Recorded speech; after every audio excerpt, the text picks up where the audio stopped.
Thank you very much. Without further ado, I would like to introduce our first speaker, who is Nicholas Häusler from St. Gallen. And we're going to have two papers in this session.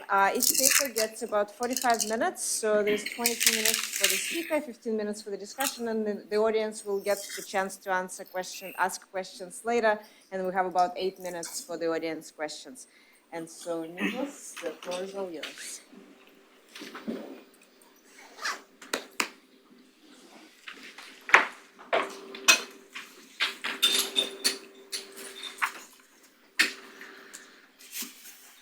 Thank you very much for this kind introduction. I'm very glad to be here.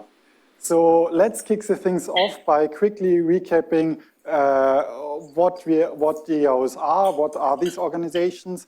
They are organizations with a decentralized decision-making process. So the decisions are based on the consensus of network participants. We also have a fully transparent set of business rules stored in smart contracts. We have a decentralized value creation process and no hierarchy. So we don't have like managers usually with authority. And together, here you can see these nodes, these participants are connected through smart contracts and the blockchain, and they produce a product or a service, for example, an insurance product or a financial service.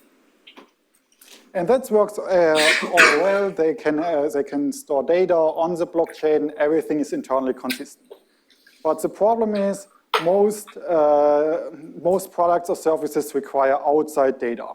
For example, weather data, pricing data, sensor data, web content, or IoT data. And this is obviously not on the blockchain. So how do you get these external data onto the blockchain? And that's where data oracles play a role. They basically take this data and try to put it on the blockchain. And this is so important. Chainlink, for example, estimates that 90% of all use cases of DAOs or of smart contracts require outside data.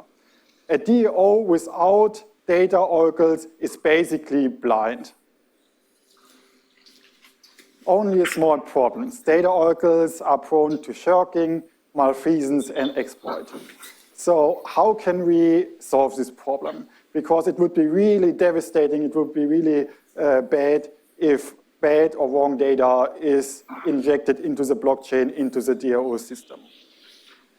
And for this, we can use staking, like usually in the blockchain space, which means the data oracle has to post collateral with tokens, and if they deliver the correct data, they get their stake back in addition to a reward. And if they don't deliver the correct data, they get punished and lose their stake. Sounds great in theory, but small problem. The problem is we don't have a central authority to punish bad behaving data oracles. It has to be through the decentralized, through the voters, because, like I said, we don't have a central authority. Problem is, if we have this kind of things, we also introduce another problem, bribing and collusion. So bribing can happen, for example, by offering specific bribes into smart contracts, which is pretty trustless. Communication can happen through wallet-to-wallet messaging or off-chain communication. And we see collusion a lot in the crypto space. For example, with pump and dump schemes. Specifically for DAOs, there are, for example, governance token rentals, which is a form of implicit collusion. But the problem of collusion and bribing in DAOs is so severe that there are even dedicated bribing protocols. For example, bribe protocols and Paladin. So huge problem, and this DAO, they really need these data oracles to deliver the correct data. And in our paper, we examine how and under what circumstances we can make the data oracles incentive compatible and collusion proof.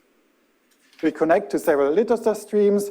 We connect to collusion in the blockchain space in general, for example, by Will Song et al. We connect to voting systems in the political and economic science literature, voting strategies in the blockchain space specifically, and many more. So let's jump into the model. And I present you now a model of a centralized oracle. That means we have one data oracle, and the token holders or the voters, they vote for punishment or not. We can also simply adjust notation and incorporate decentralized oracles. Decentralized oracles basically have redundancy built into that, so multiple data oracles deliver the same data. Okay. So we have a data oracle, and it has to first make the decision to shirk or not to shirk, or exploit or not to exploit. If they don't behave badly, if they deliver the correct data, everything is fine, nothing happens. If they decide to shirk or exploit, they might get punished, and before this decision is made, they have the opportunity to bribe and influence token holders, the voters, basically. If they don't do that, they can get convicted and punished accordingly. But if they bribe, they might still get convicted. But if they choose a smart bribing strategy, they might also get acquitted and avoid punishment. If we go to the formal problem, what we try to solve, we want to minimize the required stake amount because staking is costly with a cost of capital small r, conditional to a few constraints. The first one is the incentive compatibility constraint. On the left-hand side is the reward of not shirking. On the right-hand side is the reward of shirking or exploit. So G, very general, and minus the stake amount. And obviously that's the incentive compatibility constraint so that the data oracle will not shirk. Then we have the participation constraint that the data oracle will participate in the first place. And until now, that's a pretty standard economic problem. What's really new here is now the bribing constraint. And that just says that the total cost of bribing should be larger than the stake I lose in case I get punished. And this might seem very large, this formula, but we can break it down in three parts. The first one are the explicit bribing payments. So these are the payments I pay to participants. The inner sum is a bribing for the participants I want to bribe, and the outer sum is over the states I want to bribe. Because we can make the bribes conditioned on specific states, we have a very rich opportunity to make this or frame these bribes. And this does not only include, for example, a bribe conditional on acquittal or on conviction, but we can really make sophisticated bribes with smart contracts. For example, 2 people voted for acquittal and 5 people voted for conviction. So very rich bribing space. The second part is we also allow for probabilistic bribing strategies. So it might not be the best bribing strategy to avoid punishment all the time, but only like probabilistically. And if it's only probabilistically, obviously, in some cases, you still get convicted despite of paying bribes, and that accounts the second term. And the third term are transaction costs of frictions, basically, because it's not costless to identify and contract the network participants. When we solve this problem, we get different areas. Here on the x-axis, you see the numbers of participants which need to be contacted. On the y-axis, the necessary reward, or the reward, basically. And in area A, it's pretty clear the DAO is not feasible, or the data oracle can't be incentivized. For example, if the reward is only $10 and the cost of gathering the data is 1 million, the system is not going to work. Likewise, if the reward is really, really high, for example, 1 million, and the cost of the data is only $10, the system is inherently incentivized. You don't even need a stake. Everything works perfectly.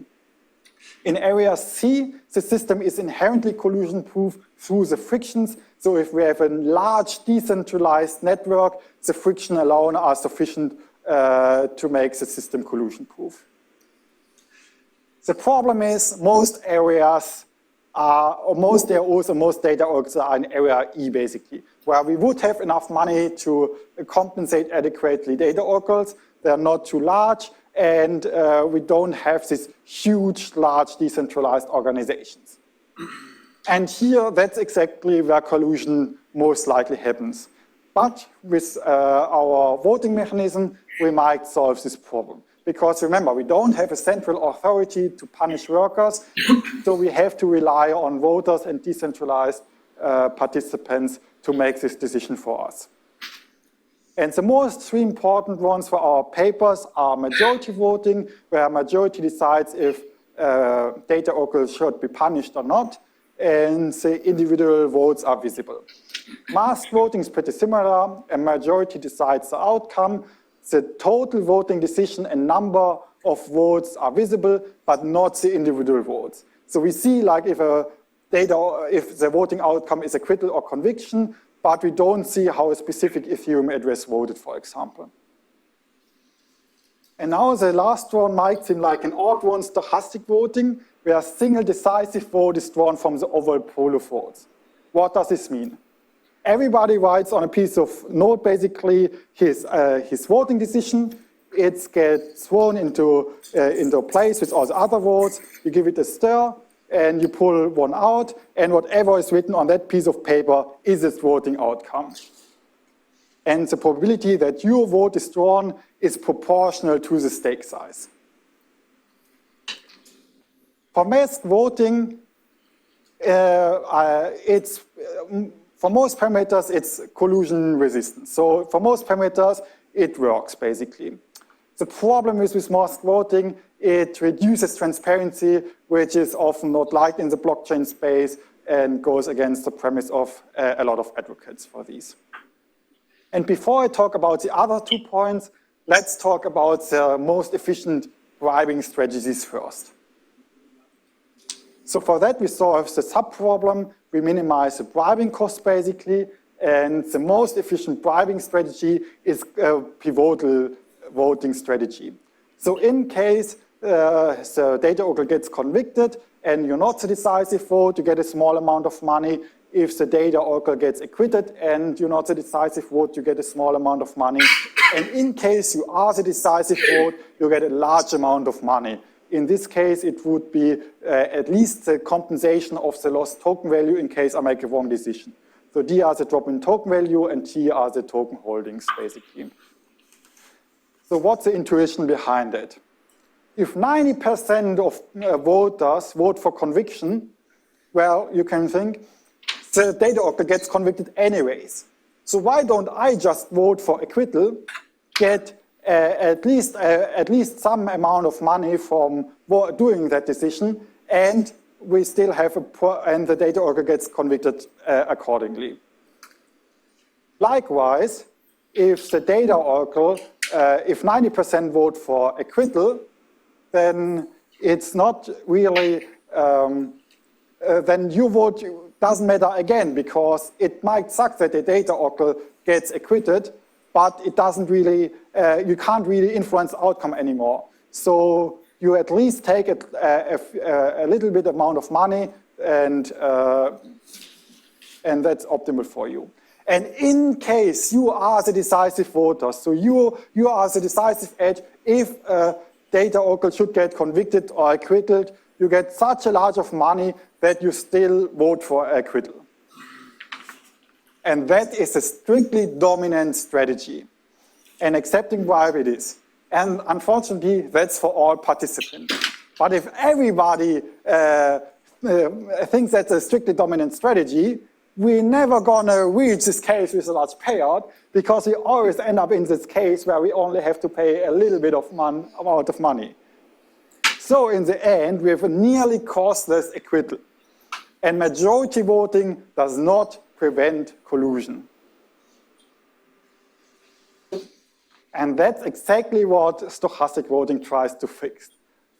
Because with stochastic voting, we have a fixed pivotal probability. So only the probability your token holdings compared to all the other token holdings. And that doesn't change. So your voting decision or the influence you have is independent of all the other participants.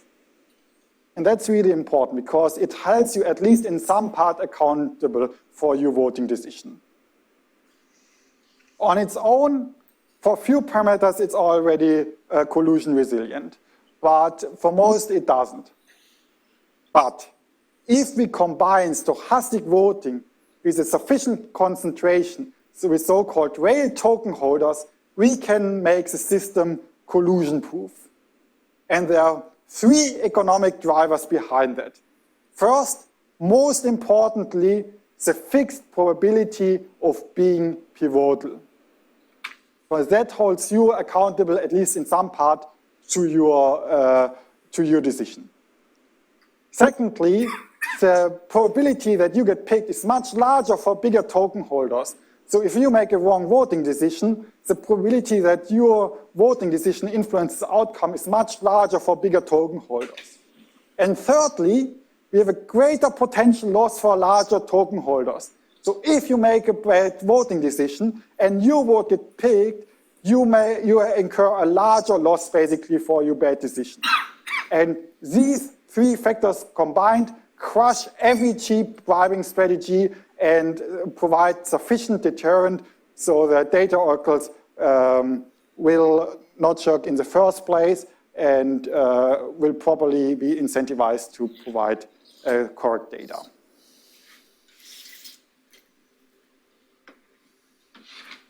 Of course, we did a lot of extensions.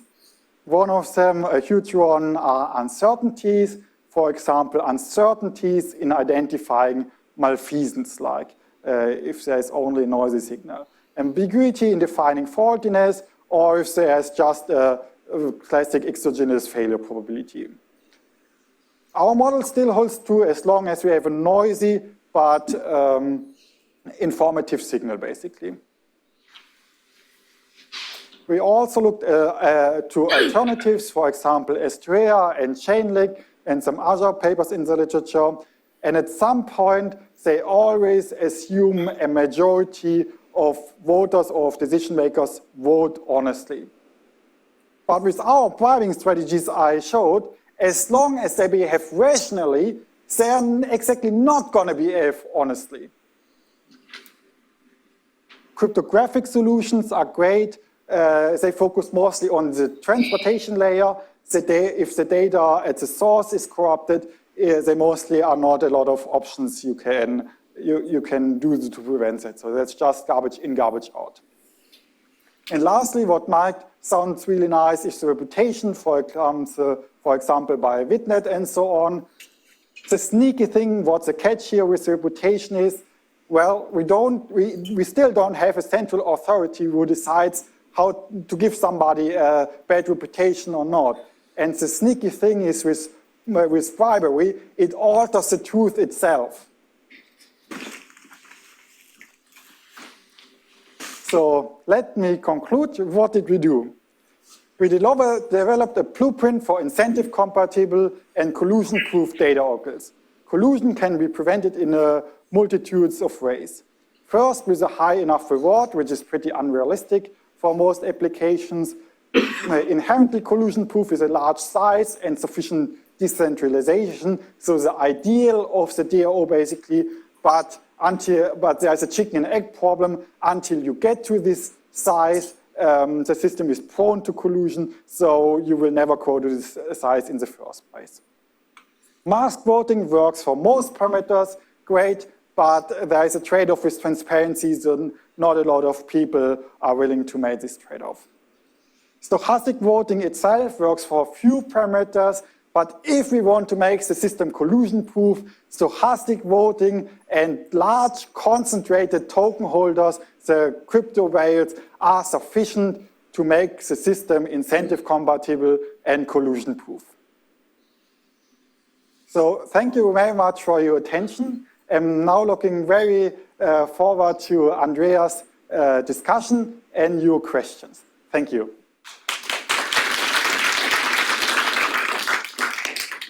Thank you very much, Nicholas. Our discussant is Andrea Canidio from the MIT School for Advanced Studies and the COW protocol. And the floor is all yours. Thank you very much. Can you hear me? Okay.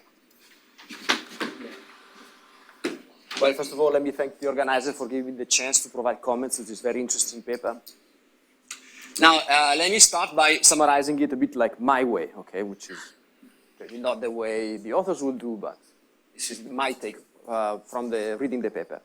Now, in general, blockchain protocols work in the sense of achieving the outcome that their objective.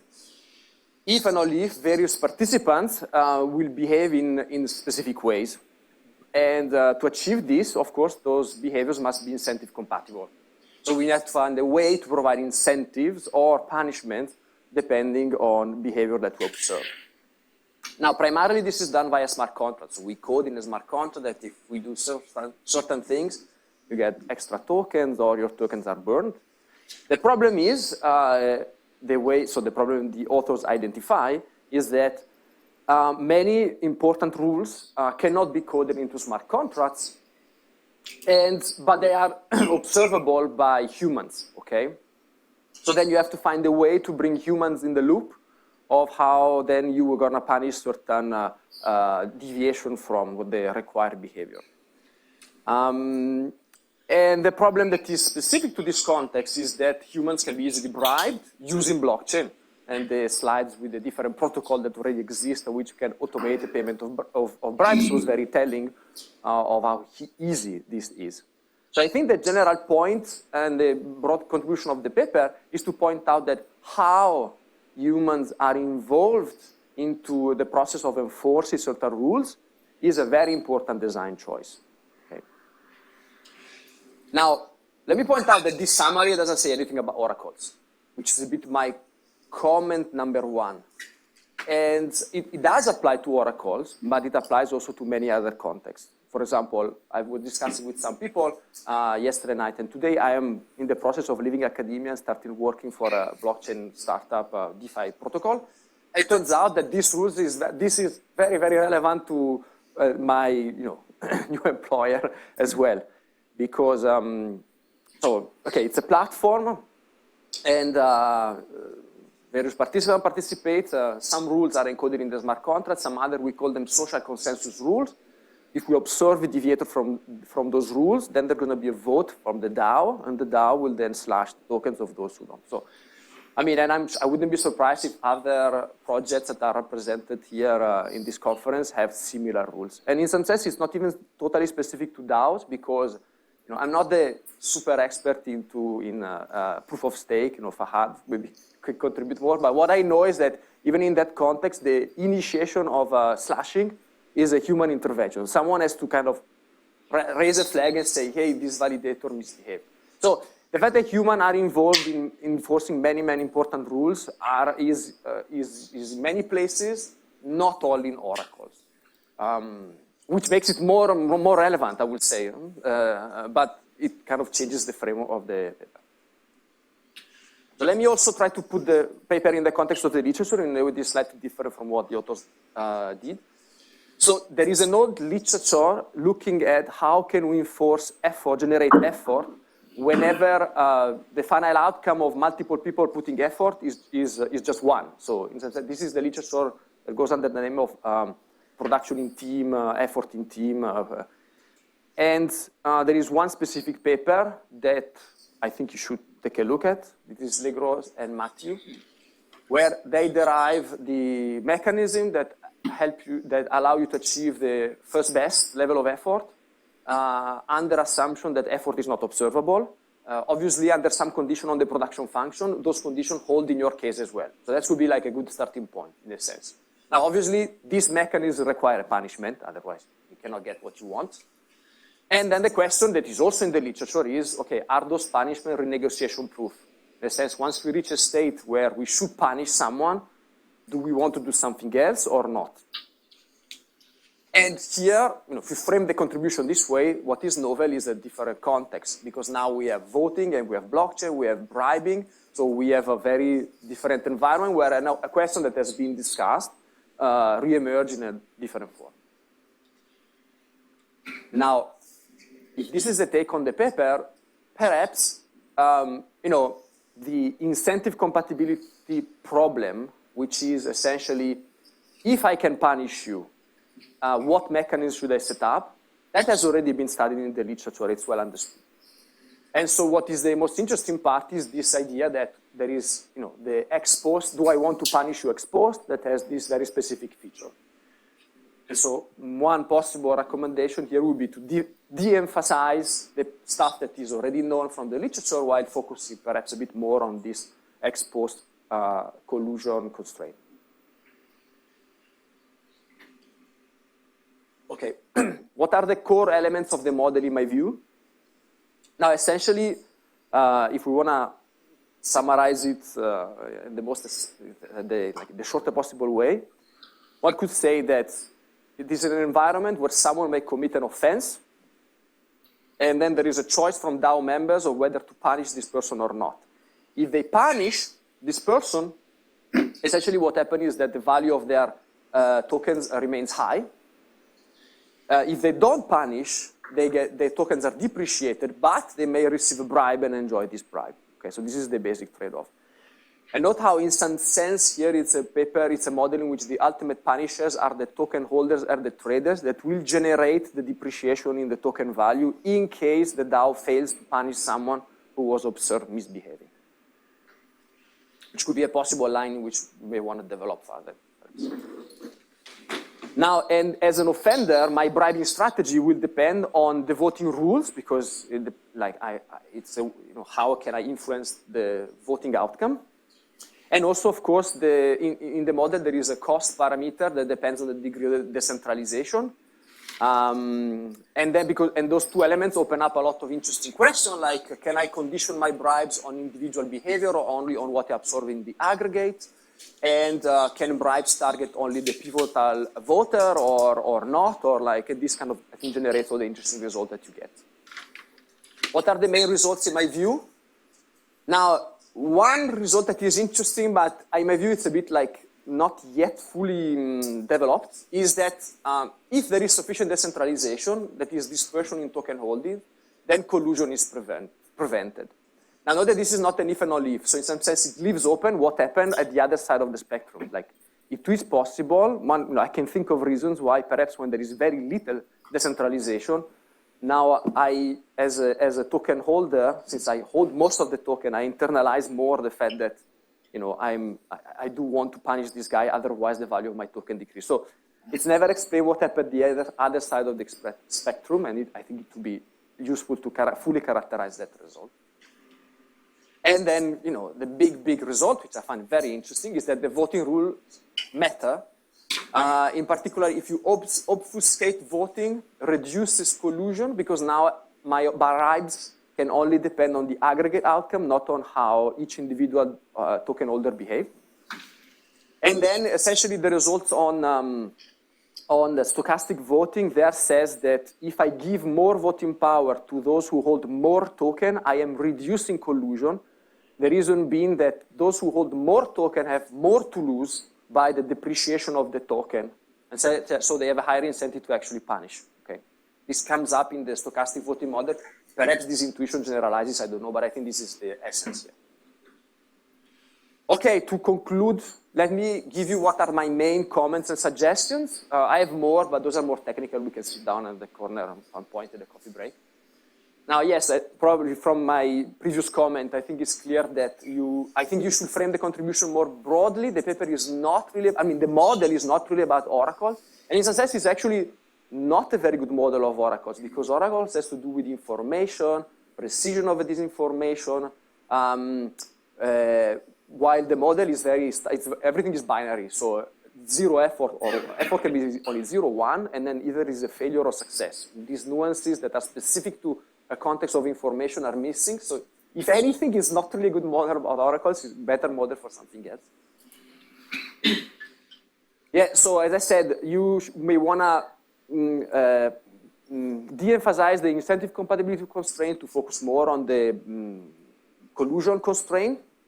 One way to do it is that perhaps, but you have this strange assumption where I can observe a deviation, but I can punish it only if this leads to a breakdown to some extent. But since I observe a deviation, why can't I punish it even if it doesn't lead to anything bad happening? And if I did the math correctly, this will kill your incentive compatibility constraint, and it will be a good way to say, you know, this part is not too relevant, I'm focusing on something else. So one thing you may want to explore. How can the person deviating know how many tokens the other people have? Okay. So I'm thinking about the following problem. Since one person could hold tokens under multiple addresses, it's not so obvious to me to figure out who's pivotal. Because I may think that each address corresponds to a different person. So when I'm trying to identify who is the one or who is the set of people I need to bribe so to make the voting outcome in my favor, I may actually miss the fact that, well, the same person may have tokens under different addresses. So this is never discussed, and I think it may be important in defining your optimal bribing strategy. And there is also this issue where I think the acquisition of the stakes, to start with, is strategic. You kind of discuss a little bit this issue, but I think you leave out one possibility that I may want to acquire many tokens precisely to make it harder to bribe me and to make sure that then the protocol behaves as expected. So I'm sort of committing myself to punish you by acquiring a lot of stakes. So the strategic element of acquisition of tokens is a bit discussed, but I think some aspects of it are not fully developed. So, okay. Those are my comments. Thank you very much to the presenter and to the other author when they're met.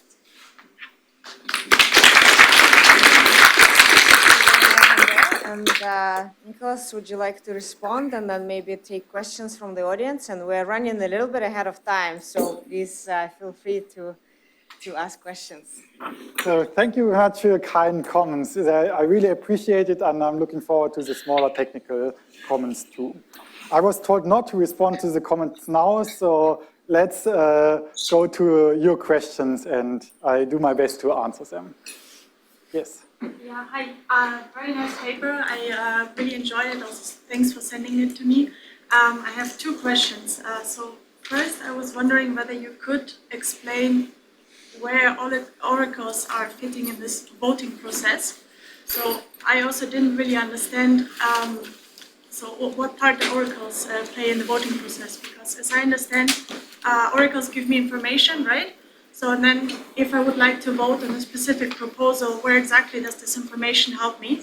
And then I was also wondering who is going to be bribed, because initially when I read your paper, I thought it is about optimized decision provided by the oracle. So for example, if I'm in DeFi and I want to decide on a collateral, then well, it's a lot of effort if everyone is deciding all the time on the collateral based on the prices change. So it makes sense to having an oracle in a sense. So I was wondering, maybe you can comment on these two questions. And the third one, The third one is, how can you differentiate between delegators? Because they're bribe protocols, which may be called bribe protocols, but then they're also used just for delegation, right? So where exactly do you see the differentiation there?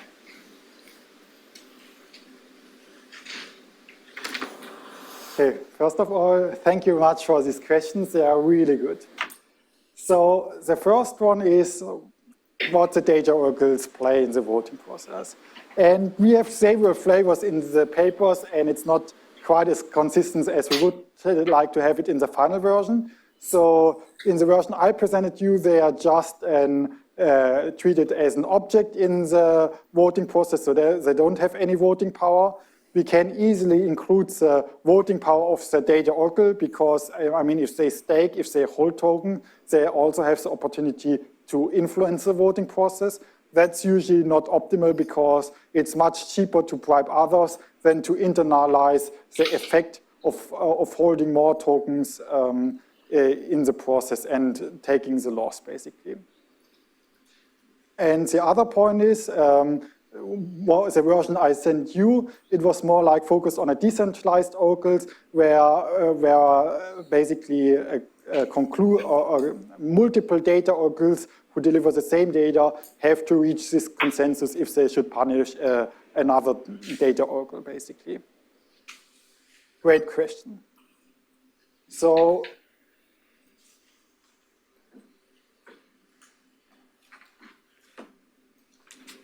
then, if I understood you correctly, the difference between delegation. So that's a really good question. We'll look more into that, how that works. I think our main results should still hold, but they might have some interesting implications if, for example, these delegated voting holders have the same properties than like normal crypto weights, basically, or concentrated token holders. Does this answer your questions? Perfect. Yes. So I find it very interesting that there's an important role to be played by a large player, essentially. And so it's the person that's very hard to bribe. I find the contrast to, so if you take a step back and think of the discussion that is out there on DAOs, one of the regulatory requirements for firms is that large shareholders have to reveal who they are and what they want to do, because there's the concern that they use their power against the firm or against existing investors. I call it here investors, but you know, so what I'm trying to say with this is there's a counter view that a large player could also have a negative effect because of manipulation and the like. In the case of an oracle, you could worry that a large player could be the one that sort of screws you, right? So you could be, you know, you couldn't get wrongfully convicted because somebody is acting against you. Is that in any form, have you thought about how that would affect your results? And maybe a little bit too much, but it's outside the box. But it seems to be, you know, if you are participating in an oracle, I remember the discussions that people have were often about how can we ensure that when that we don't get slashed in our stake, despite the fact that we actually just act as expected. Great question. So one thing is, we discussed it a little bit in the paper, the comment about redistribution and slashing. The big players don't really have much to gain from punishing honest data oracle. And if they do, they also have an implicit or an explicit assumption, basically, that if for wrong conviction or acquittal, the token drops in value. So I agree with Andrea that your model can be maybe used in broader context than just oracles. And referring to Andrea's point, for example, in DAOs, we worry about whales because they can take decisions. It's not only about punishment or unfair punishment, but they can take DAOs decisions more towards value capture. So we say DAOs are good because they prevent value capture, which we struggle in the context of platforms, traditional platforms. But if you have whales, then they can make decisions that do lead to value capture. So on one hand, you say having whales is going to saving us from some bad decisions, but then they may lead to other bad decisions. So maybe there they will have something to gain. That's also an excellent point. And that was one of the main reasons why we framed it more like as an oracle problem, because there is not this trade-off you just described. So obviously for general DAO decisions, this trade-off might exist, but I would argue at least for oracles, this problem is negligible. Yes? Can you put up your main results, please?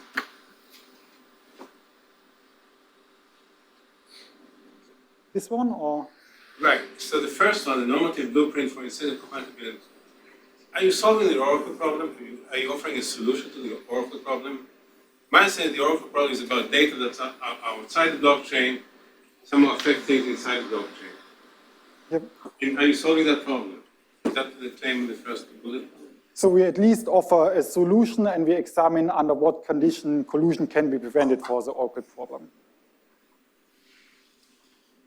So you're solving it, right? You're solving. What does it mean to offer a solution and examine? Isn't that a solution? Yeah, it is a solution based if our assumptions hold true, basically. Yes. Okay. Yes.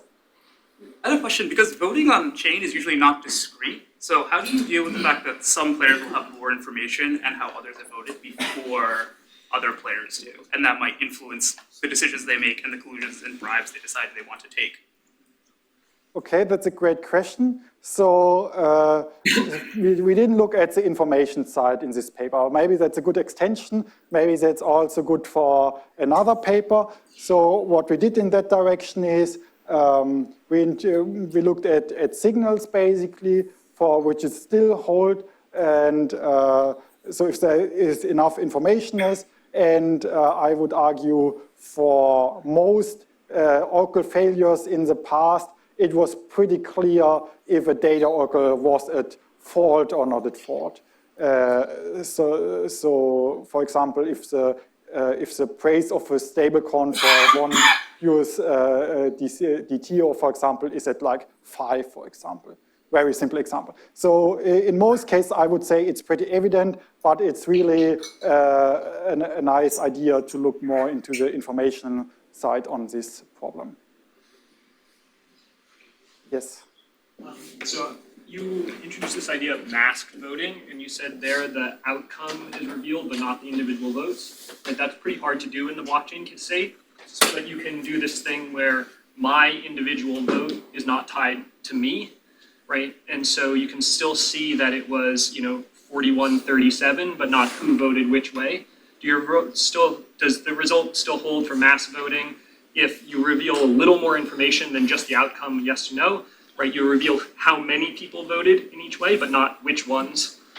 Yes, so it doesn't really matter here how many and the exact percentage. What only is a difference which makes mask voting vote is that you can't prove as an individual that you voted for a specific outcome, basically, because a bribe, you can accept a bribe, but if you can't conditional on the outcome that you specifically voted for acquittal, well, you can just take the bribe and still vote for conviction. So there are bribing strategies which still defeat masked voting, but for most parameters, it works perfectly. And I agree, it's pretty hard to do, which might be another argument against masked voting. Maybe in the future with zero knowledge proof or something, we might see. The only property you need is that the voter cannot prove to the briber that they voted a specific way.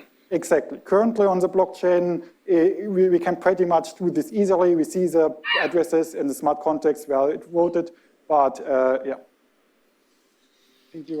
So if I can short the Oracle token, I could create an arbitrarily large profit from destroying the Oracle.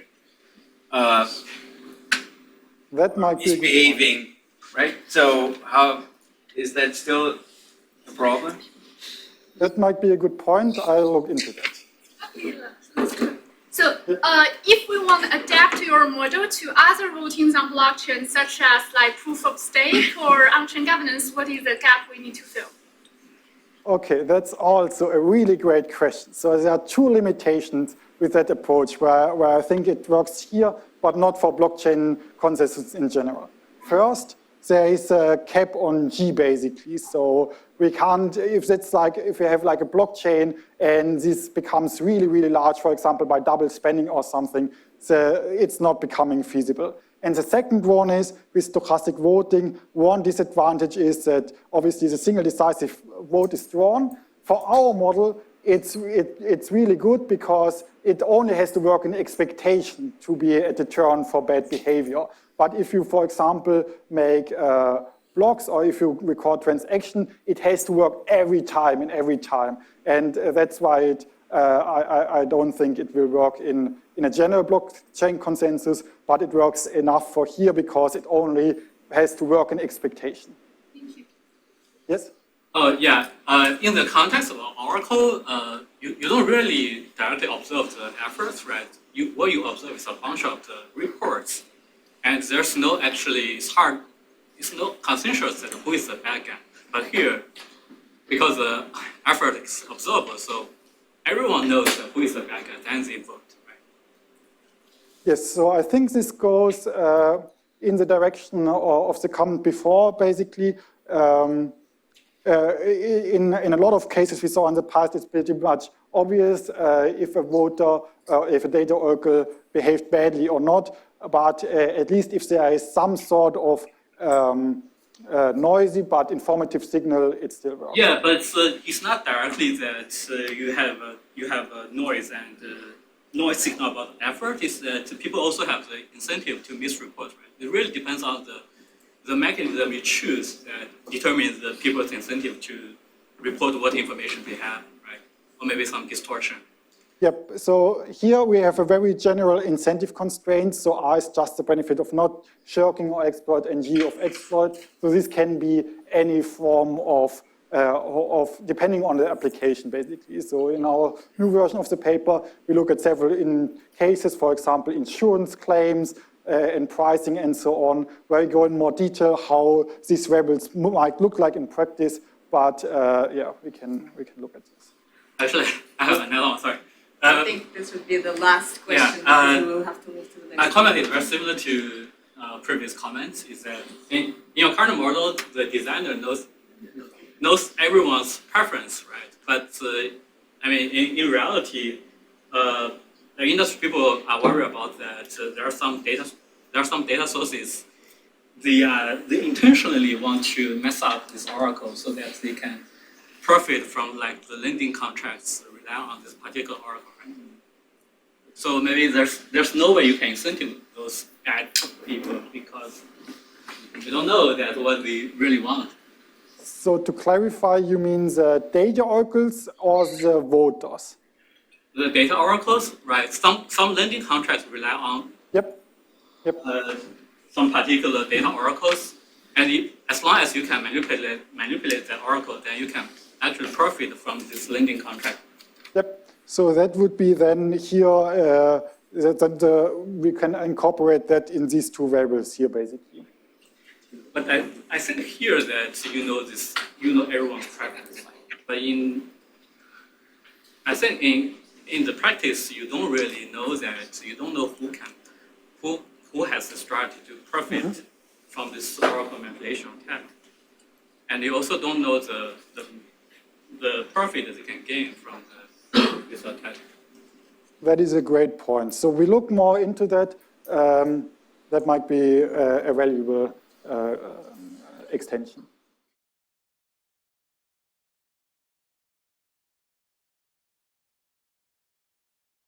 And I hate to interrupt this very interesting discussion, but we are on clock, and so I'm very happy to introduce our next speaker. We have another interesting paper on DAOs. So Valerie Laturnus from Goethe University will talk to us about the economics of DAOs. Thank you very much, Nicholas, and thank you, Andrea, for a nice discussion. Okay, hello, welcome. My name is Valerie Laturnus. I'm a PhD student at Goethe University, and I'm very happy to present you today my paper on the economics of decentralized autonomous organizations, or in short, DAOs. So today at the CBER conference, I'm presenting in front of an experienced audience of a high level of expertise, but I thought it would be still useful to introduce you the concept of DAOs and the organizations that are part of the studies. So let me start with the motivation and the question, what exactly are DAOs? So while there are many ways to define DAOs, I believe that they can be thought of online clubs composed of semi-anonymous individuals where each member gains entry by buying their way in, for example, through an initial coin offering or ICO, and then they receive voting shares in return. DAOs operate fully automated using if-else-then statements, the smart contracts. And this works as following. So if members transfer funds and become the member of the DAO, then they receive voting shares in return. If a member casts a vote, then some other action occurs. These voting shares grant controls over the codes and also the pool of money. And the basic idea is, instead of having a human leader, all decisions within the DAO are made democratically through majority voting. Furthermore, all of these decisions and resulting actions within DAOs are transparent, And to provide you with an analogy from traditional markets, I believe that DAOs share similarities with venture capital, consultancy, or accounting firms with up to 1,000 partners, maybe except for the added use of technology and the level of transparency. So what does a DAO do? Well, similar to startups, DAOs have different purposes, different business models. And let me briefly give you some examples of very famous DAOs. So one example is the Constitution DAO, where a group of individuals pooled their funds in order to purchase the American Constitution. Although they didn't succeed, they continue to operate and have managed to double their market capitalization by now. Then MakerDAO is a fully automated bank which facilitates cryptocurrency lending and saving. Uniswap is a well-known exchange and liquidity pool which allows for cryptocurrency swapping. And then there are DAOs such as Lido or Flamingo, which act as venture capital or investment funds by collecting NFTs, participating in ICOs, or supporting other startups in the crypto space. So by seeing these examples, you could think of the DAOs function similarly to fintechs with an own platform business. However, there are also DAOs that specialize in the improvement of Web3 infrastructure, such as Polygon DAO or Aragon.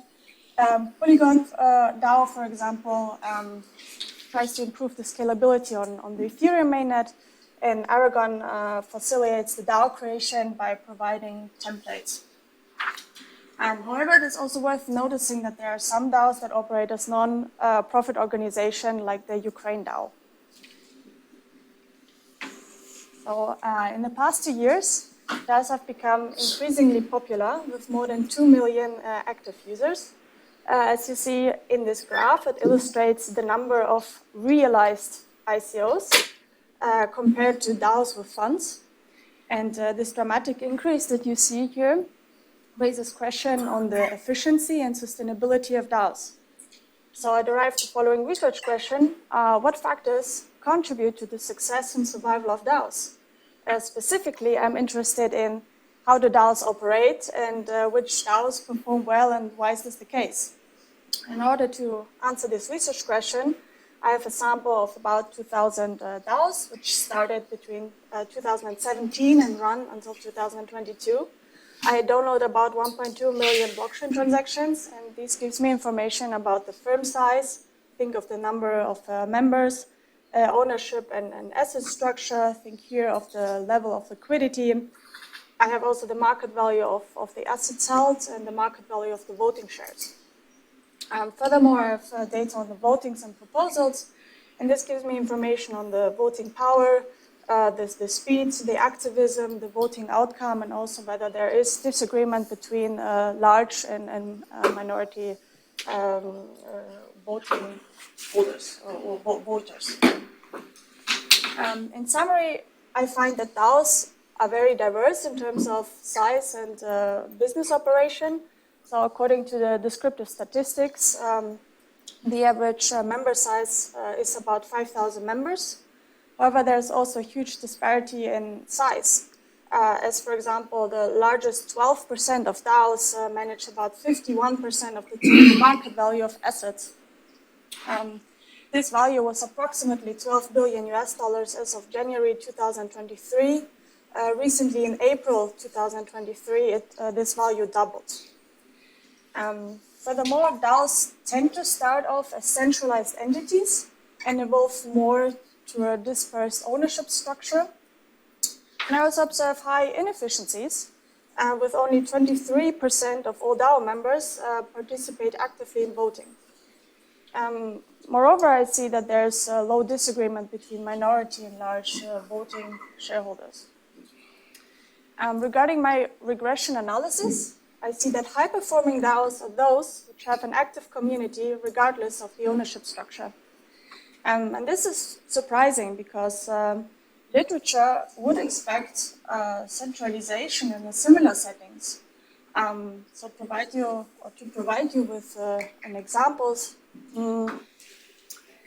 think of shareholders who hold also managerial positions such as family or CEOs, directors, and any other insider ownerships, and where research shows that centralization increases firm value. Or there's also new research on blockchain economics and crypto assets, which highlights the role of centralization in the cryptocurrency creation and also cryptocurrency holdings.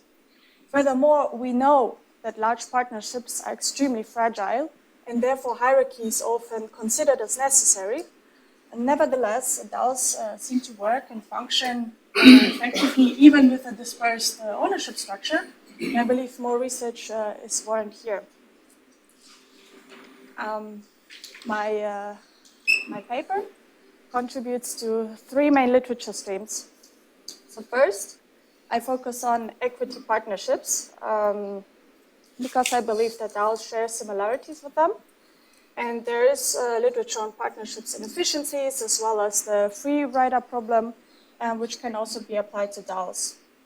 Secondly, I use the literature on the well-studied research question of whether ownership concentration contributes to firm value, including the literature on minority owners, as well as different types of owners, their interests, and also their influence. And finally, my paper also contributes to the blockchain economics and crypto assets, as well as the existing studies or existing literature on DAO's case studies. In terms of the data and sample formation, I start with the entire DAO universe and remove all the DAOs with an unidentified Ethereum account. I also exclude DAOs with no meaningful proposals or DAOs that are test implementations, which result in a final sample of 2,377 DAOs, which have various characteristics.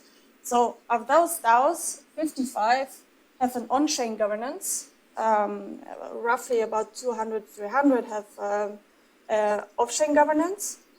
In addition, I find about 1,000 DAO projects on GitHub with accessible activities. And according to CoinMarketCap, 150 DAOs have listed their governance tokens on exchange. Finally, I've also recently added information whether each DAO possess assets on multiple chains. And from this data, I construct many interesting variables. So I start with the performance measures for DAOs, which I define as the market value of held assets on Ethereum, as well as the held assets on multiple chains. Furthermore, I also have the market value of the governance tokens. Then I construct variables which describes the voting characteristics of members. So, for example, voting activism is the share or the ratio of total voters or relative to the member size. Voting speed describes how fast voters or members vote on average within a proposal. This variable is also expressed in percent. Voting disagreement is the rejection rate, also within a proposal. Voting power is measured by the Gini coefficient. Furthermore, I've also included controls, for example, as the share of liquid over fixed assets, as well as the number of members, the number of proposals, the number of proposers. And I've also have firm age defined as the number of days since the existence of the DAO. And the main variable of interest is ownership concentration, which is also measured by the Gini coefficient. And please note that I have the voting concentration, which is measured by the voting data, and I have the ownership concentration, which is measured by the token ownership data.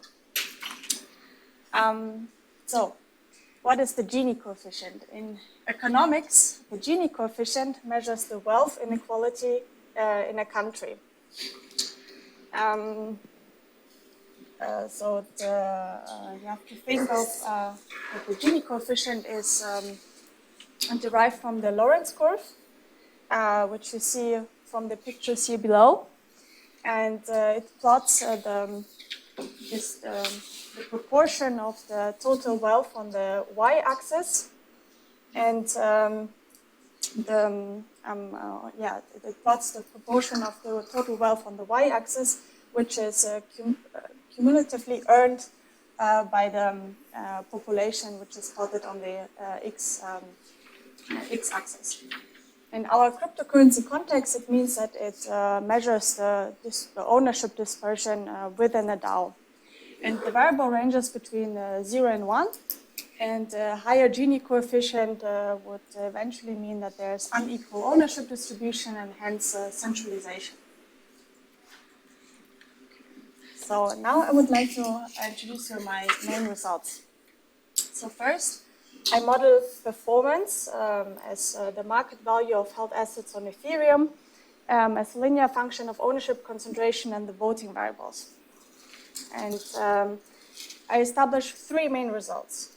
So first, when I control for industry fixed effects, there's no significant relationship between ownership concentration and the performance.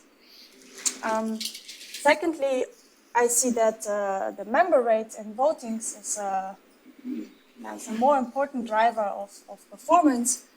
Furthermore, I see that this relationship is convex, indicating that the effect of voting activism is strongly positive once the majority of members participate in votings.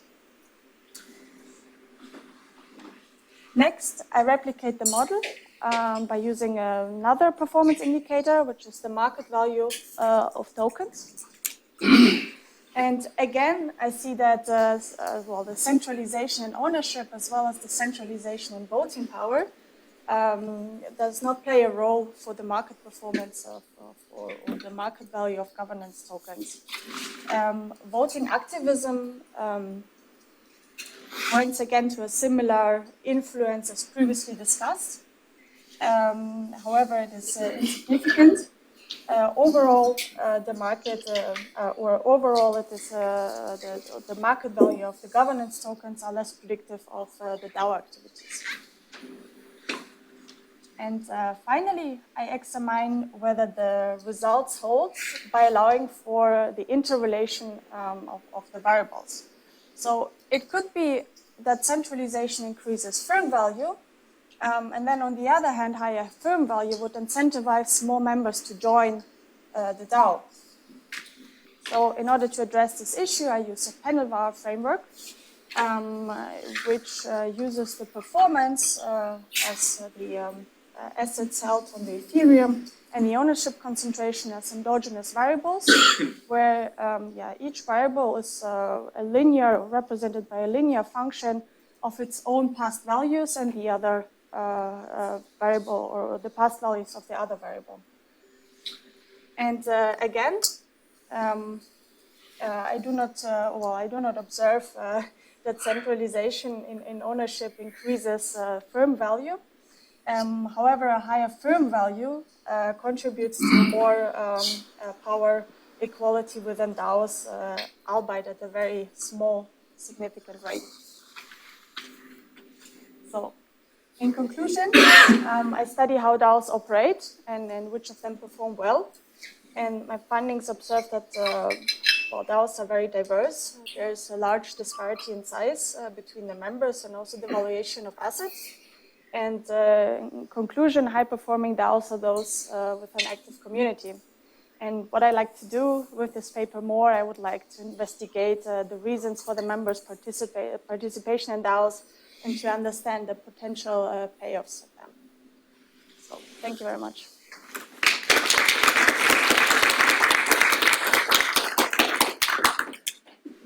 Thank you very much, Valerie. Our discussant is Disha Gupta from Johns Hopkins University. So thank you for inviting me to discuss this really interesting paper. I didn't know that. I learned a lot about DAOs by reading it. So thank you, Valerie, for that lesson in DAOs. So in this paper, I'll give a quick summary of it and then go into my comments. Valerie assembles a really impressive data set of over 2,300 DAOs and looks at them over 5 years.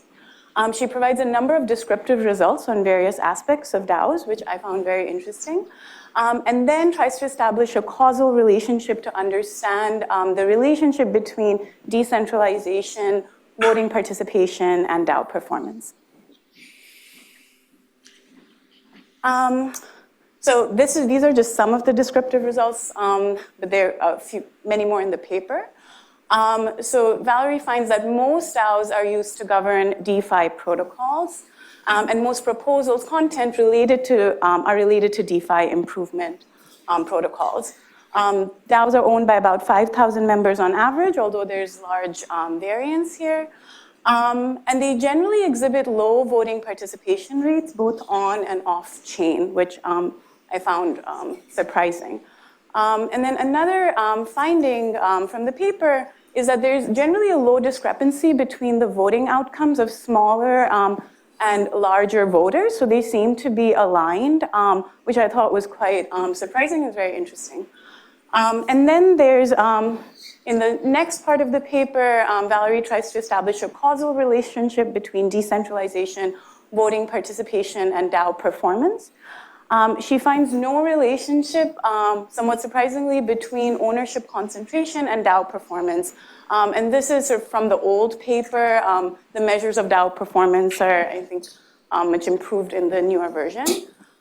And what she finds is that the voting participation rate is actually an important driver of DAO performance. And in particular, the relationship exhibits a convex shape, indicating that the effect of voting activism on performance is strongly positive when a majority of members participate in voting. So I have this in quotation marks because this is going to be one of my comments. I think it might be useful to revisit this interpretation because I have a slightly different interpretation of the results. So I think it's this very impressive data collection effort, and just there's so much potential with this data. It's really exciting. The descriptive results I found very interesting. Most of my comments are around just improving the empirical analysis a little bit better, especially when you're trying to establish causality. And then I think you can push a little bit further and think about distinguishing DAO governance structures, thinking about centralization and decentralization a little bit more in that context, and connecting more to the theoretical literature on smart contracts and decentralization, maybe to help guide the empirical analysis. So my first comment is around improving the empirical analysis a little further. So in terms of how we measure DAO performance, you're looking at sort of DAO size. And I think that there's potentially some endogeneity issues there because you would think that DAO size is probably correlated with the degree of decentralization in DAO ownership and voting participation. You might have a simultaneity bias there. And you do put in size controls to, so you would think like larger DAOs are more decentralized, or they probably have lower voter participation. So you do put in size controls with the log number of active members and the log number of proposal sponsors to try to control for size. But these are probably highly correlated with your regressors of interest. So I think you might have a bad controls problem here. And that can also affect your standard errors. So some of the fact that you're not finding a significance between the degree of decentralization and DAO performance, it may be leading to that. I do like the growth in market cap better as a measure of performance because it's not just the level, you're looking at growth rates, but the results there are insignificant. So I think revisiting this would be helpful.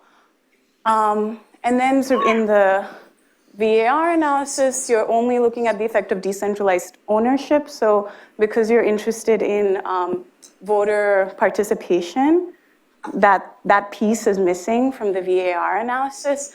And so you might want to think about looking at the OLS, your standard OLS framework, but using lag values instead of using a VAR setup. Ideally, you would be able to find some sort of exogenous shock to ownership concentration or voting participation, but that's much easier said than done.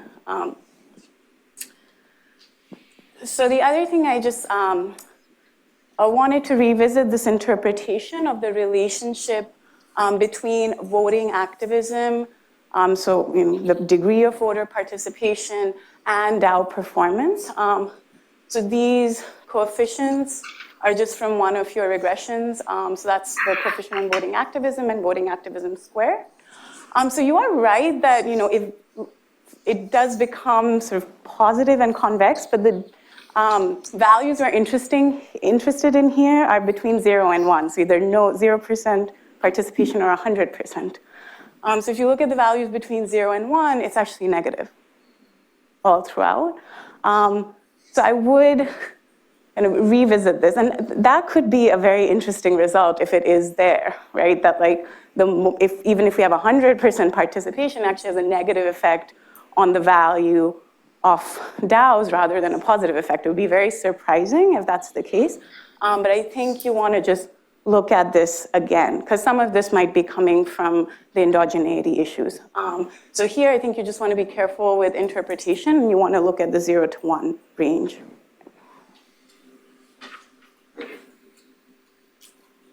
Okay, so my next comment is just, are you doing more to distinguish different DAO governance structures and voting mechanisms? So Apple and Grennan, they have a related paper which describes DAO voting mechanisms and processes. So in their data set, about 70% of DAOs have quorum voting, so just majority approval, but about 19% have weighted voting. So the votes are more or less influential based on a certain metric, for example, the time that tokens have been held. And in their data set, about 63% of DAOs require minimum token ownership to create a proposal. So these features will affect how decentralized governance is in practice. It's also going to relate to the first paper about voting mechanisms and how decentralization is actually going to work. So I think in your data set, it seems that it's all quorum voting, but you might have some weighted voting in there, and may want to check on if there are any token ownership requirements to actually create a proposal. And these are just, I think, this is going to give you interesting heterogeneity in your data. So this is something that I think could be explored more, and to think a little bit about how these features will affect DAO value in practice. And then my last comment is just thinking about the connecting more to the theoretical literature, which is specifically on smart contracts and decentralization. So I'm primarily a theorist, so I really appreciate that the paper tries to connect to the theoretical literature on agency frictions and small versus large block holders.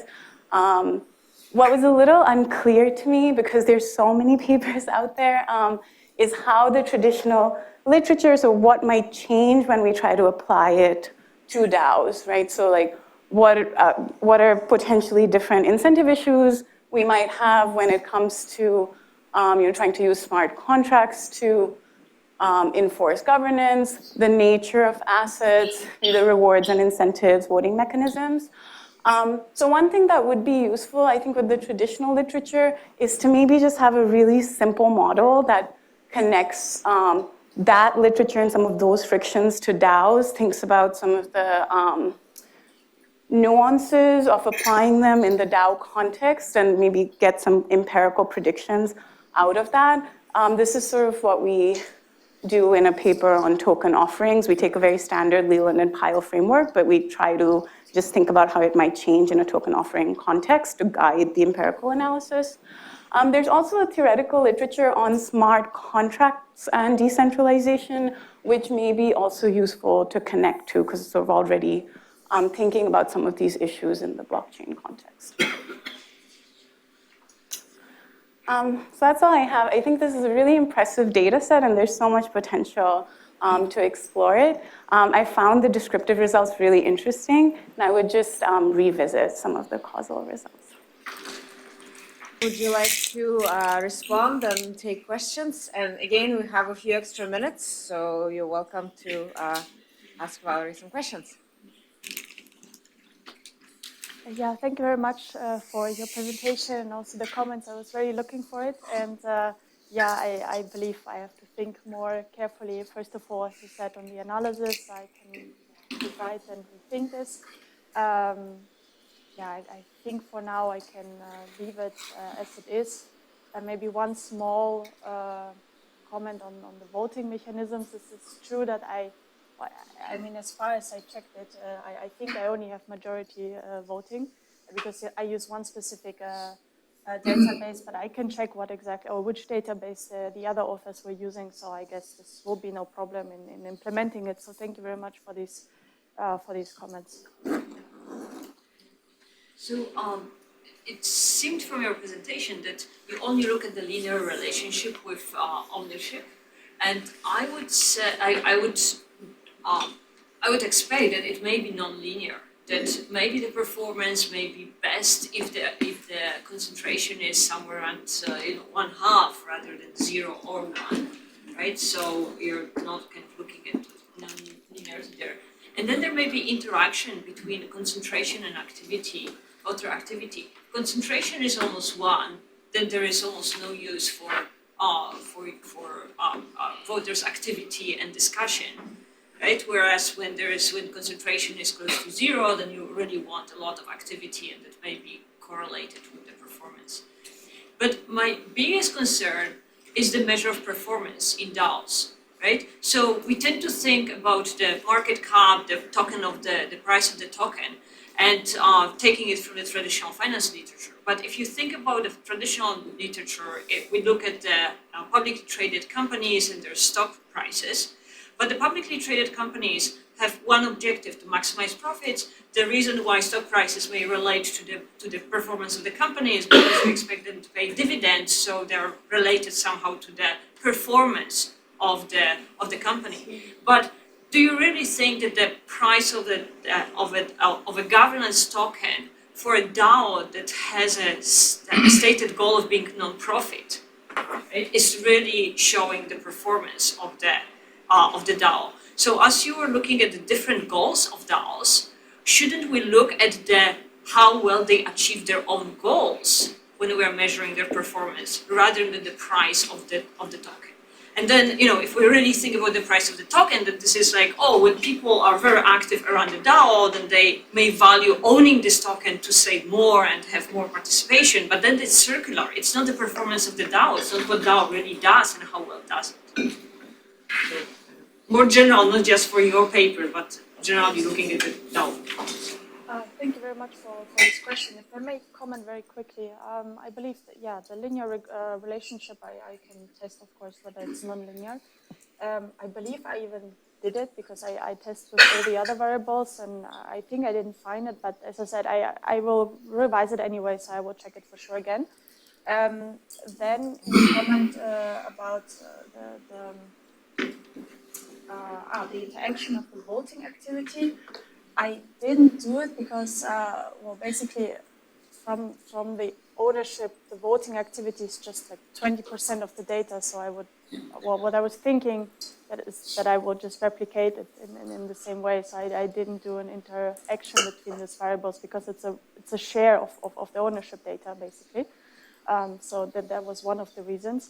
And regarding the measure of the performance, I've heard the comment very often by now that assets held by DAOs may be not a good measure of performance. However, I was wondering whether there exists any alternative that I could use. Maybe there will be comments on that later. Let me just finish my thought. And so, first of all, you said that it does not really make sense to use performance if we have a non-profit organization. That's true, I didn't say that. I believe I exclude all the non-profit organizations because this was, and there were not much of them. There were like really a few of them. Second of all, I also control for the purpose. So I have fixed effects included for the purpose. So actually there should be accounted for it. And then, I mean, with the DAOs who act like fintechs, they have also revenues, right? Like they also generate dividends. So that was also initially the idea to use it, but maybe there will be a remark on the better performance measure that I could use, because DAOs are so diverse. So I was thinking of something that I can combine and that is easy to measure and to see. And then the higher are I mean, this is just an obvious thought, right? The higher will be the value of the assets, the more successful will be the DAO. But I guess you're not. But yeah, I mean. Definitely we need to start somewhere. So yeah, right, exactly. So, but yeah, thank you. Please. Yeah, so I like this a lot. I think this can be very important work. I think the question, I mean, you can ask any question you want, but what I would suggest you try to answer is, can a DAO work without all the regulations that we have on publicly listed firms, right? So because if you look at ownership concentration, again, there's lots of rules around that and reporting requirements that you don't have in a DAO. So there is a question of whether or not you can actually be successful as an entity, or as successful as a publicly listed firm, which has all of these rules imposed on it. And maybe that gives you then a hint on how you could broaden the reach of your work. If you, for instance, could try to find a way how you can match DAOs with some publicly listed firms, say in the US, because that's the big market. And then to Johanna's point, I think, as you say, right, so some of these entities create revenues or create protocol fees, and there's websites where you can actually collect that information. Yeah. And at least for a subset, for those that are actually revenue generating, you can get some insights. I mean, it's a little tricky, right, because many of these DAOs are not like established firms, are much more at the startup level, right? So making that comparison is always a little bit iffy, but at least you can get in that direction and you can actually answer really big questions. Thank you very much for this comment. If I also made my comment back. So I was also thinking whether it's possible to compare DAOs with real companies, but there's, I think, a difficulty because by construction, DAOs have platform business which works automatically, right? And the decisions that the voters take are on the improvement of the protocol.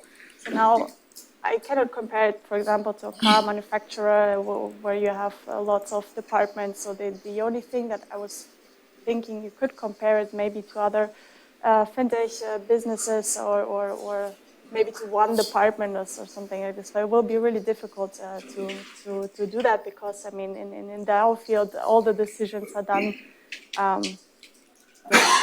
automatically, whereas in a company, it is more difficult to do that. But yeah, I will certainly think more into this direction and how I can do it, because this should be definitely interesting. So thank you very much for this comment. Yeah. So on the reporting requirement in comparison to public companies, I just realized it's interesting. Public companies have reporting requirements because they don't have the transparency of a DAO. With a DAO, anybody can go and look and see what the concentration of ownership is. So maybe that's more important actually than knowing who that particular voter is. But I had a specific question on using the token performance as a measure, which I think is possibly the best measure you could use. But I'm just curious how you account for the crazy crypto price volatility of all tokens, which are both very correlated with each other and very cyclical, and how that could potentially overwhelm any internal metric of how a DAO is doing. So your question is regarding the volatility and how does it affect the results. So first of all, I have only 150, right? This is a very small sample of governance tokens that are listed on the exchange and where I get the data from CoinMarketCap. And I don't remember, I checked also the volatility, but I don't think that, particularly in this 150 examples, that there was a huge, comparison to Bitcoin or Ethereum, for example, it was not a huge variance. So, but I will check it for sure again. What I meant was that basically, like, the beta overwhelms the alpha. In that, if you have a DAO where the voters are very active during a bull market, it'll seem like it's performing well if you're just looking at the token price, versus a newer DAO that was born like 6 months ago when we're in a bear market, the token's going down, but that's because all tokens are going down. Okay, I see. Yeah, I think I have a solution for that. I think I could control for the Bitcoin returns. I mean, just for the market sentiment, right? Like, yeah, I think that's a good idea. Thank you. Yeah. Yeah, thank you. I'm not an economist, so I'm not going to go deep into the economic thing, but have you looked at other fields from other perspectives? Because even within economics, there's institutional economics, transaction cost economics, and in economic history, there's a rich literature on loan merchants, which was like 11th century typical transaction cost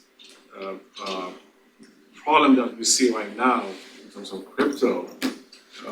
There's also literature in political science and law economics. It talks about institutions and institutional history. And it's typical like what happened in the 11th century is exactly what is happening right now because of boundary rationality, institutional setups and everything. So have you looked into other perspectives from other fields? Yeah, I know there exists literature from the social or from the social economics. Behavioral economics and law and economics literature, rich literature. Well, I mean, I've checked it, but it's not that I didn't incorporate it into my paper. It's just that it was theoretical frameworks. But still, maybe I could check also in these different fields. And do you have a particular point in mind that I can use for my paper, or like a direction that you want to I mean, there's one by like Douglas North was a model. Okay. So if you look at his institutional economics literature, and it's very rich in this. Okay. Thank you. Well, thank you very much. I will have a look into it. Sorry. Okay.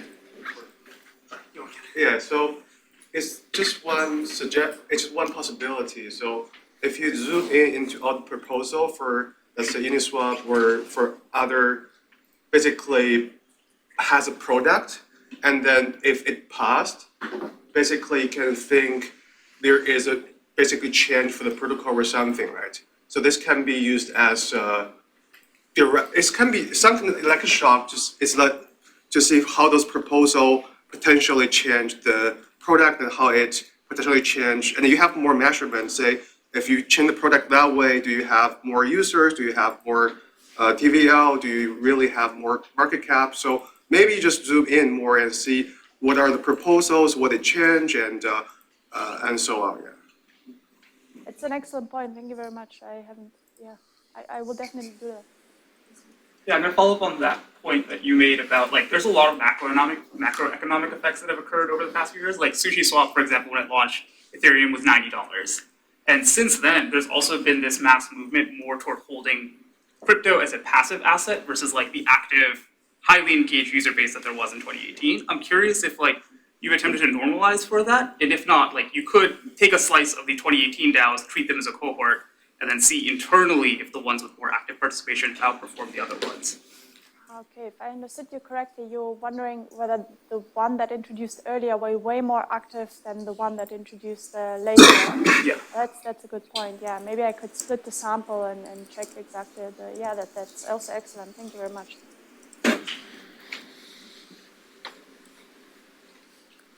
You were mentioning about participation within like DAOs and how to like. And we were talking about the public companies of trying to measure them two together. Did you try and measure independent contractors in certain industries or areas, especially for like digital creation of like graphics or things on Fiverr or different platforms like that? I know there's not a governance structure, you can really measure that too, but as far as like success of projects accomplished or active users, did you try and evaluate something like that in your analysis? So I must admit I didn't understand the question. So you wanted to see. So like in DAOs, a lot of times they're independent contractors in a sense because they're individual contributors. You mean the workers? Okay. Yeah. You mean. And like there's in other constructs like in Fiverr and in like Upwork and these other platforms where they have asks to do certain tasks of work. Minus the governance factor, you can maybe measure contributions and successes in centralized entities and groups that do that type of work compared to DAOs. it may be a valuable comparison in that way, minus the governance, obviously, because it's not really part of that process. Thank you very much for raising this point. Sorry, I didn't got it in the first round. So I can comment maybe a little bit on it. So I have the blockchain data, right? The on-chain governments, and on the on-chain governments, I see whether compensation is paid indeed. And from this data, I can see whether there are workers or independent contractors, as you said, who are working and doing this codes for the DAOs. And but I haven't looked much into it. The only information that I can provide you by now is that I see the level of compensation, and it was, for these 55 DAOs that I saw, was about 500,000 on average as a compensation, for example. But it's true, this is another point that you can explore and research into this compensations and how they do. And one other point to add to it, I think, this is an assumption, I haven't dug into it, but maybe Fiverr has, I believe they may be a publicly traded company, and may have some data instances around how people have been paid off and things like that too, so you could be able to compare it somewhat.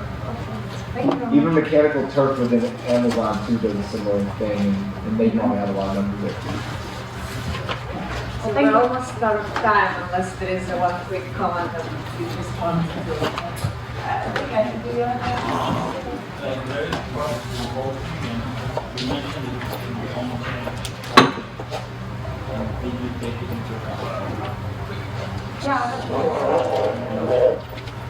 But like my question is, I'm not sure what is your cost for working this time, gas fees, Exactly, on the Ethereum we have to pay gas fees. So it's completely small cost for on-chain and off-chain. Exactly. And then if you take No, I don't know. Thank you very much, Valerie, and thank you all for